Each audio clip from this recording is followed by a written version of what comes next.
नमस्कार दोस्तों, the dream institute educational pillar of India में आपका स्वागत है। हम लोग यूपीएससी, बीपीएससी और अन्य राज्य स्तरीय सिविल सेवा परीक्षाओं में पूछे जाने वाले एक महत्वपूर्ण विषय भारतीय कला एवं संस्कृति पे चर्चा कर रहे थे।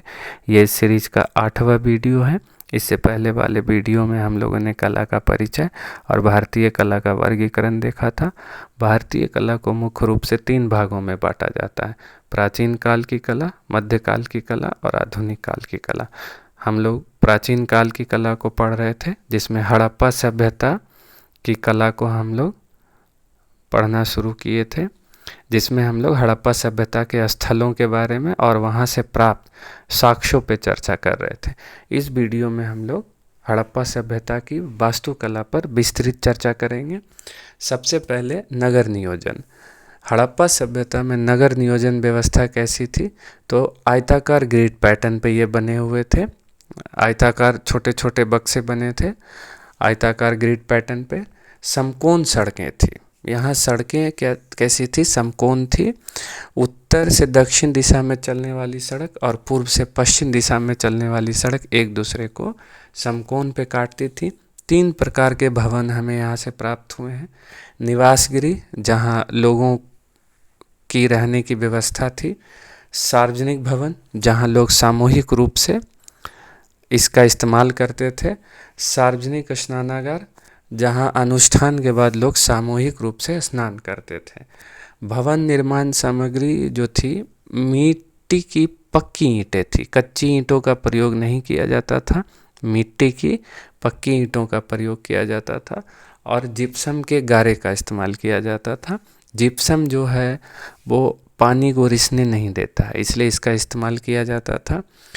ईंटों की कई परतों को बिछाकर उसे जिप्सम से जमा दिया जाता था, उसे सील कर दिया जाता था। नगर का विभाजन जो है वो 2 वर्गों में किया गया है: गढ़ और निचला नगर। नगर जो बनाए जाते थे हड़प्पा सभ्यता में, उसे 2 भागों में बांट दिया जाता था। एक गढ़ यानी किला दुर्ग, दूसरा निचला नगर। गढ़ जो था वो पश्चिम भाग में बना होता था, पश्चिम दिशा में बना होता था। निचला नगर पूर्वी दिशा में बना होता था, पूर्वी भाग में। तो गढ़ से जो हमें प्राप्त हुए हैं वो अन्नागार प्राप्त हुए हैं, प्रशासनिक भवन प्राप्त हुए हैं, स्तंभों वाला हॉल प्राप्त हुआ है, शासक वर्ग के लिए भवन प्राप्त हुए हैं और अभिजात वर्ग के लिए भी भवन हमें प्राप्त हुए हैं गढ़ से। दूसरा जो है वो निचला नगर है, जो पूर्वी दिशा या पूर्वी भाग में इसे बनाया जाता था। 1 कक्ष वाले छोटे भवन मिले हैं जो संभवतः श्रमिकों के लिए बनाए गए होंगे। कुछ भवनों में सीढ़ियाँ भी हमको मिली है, जिससे पता चलता है कि यहाँ 2 मंजिले भवन भी बनाए जाते थे। भवनों में निजी कुआं और स्नानागृह भी प्राप्त हुए हैं। भवन में वायु संचार की व्यवस्था भी अच्छी थी, यानी कि वेंटिलेटेड हाउस हुआ करते थे, हवा आने जाने की व्यवस्था थी। और नगर की जो और प्रमुख व्यवस्था है वो है मिस्र और मेसोपोटामिया की विपरीत सिंधु घाटी सभ्यता से छोटी स्मारकीय संरचनाएं प्राप्त हुई हैं। मिस्र और मेसोपोटामिया में बड़ी बड़ी स्मारक हमें प्राप्त हुई हैं, परंतु सिंधु घाटी सभ्यता में छोटी छोटी स्मारकें हमें प्राप्त हुई हैं।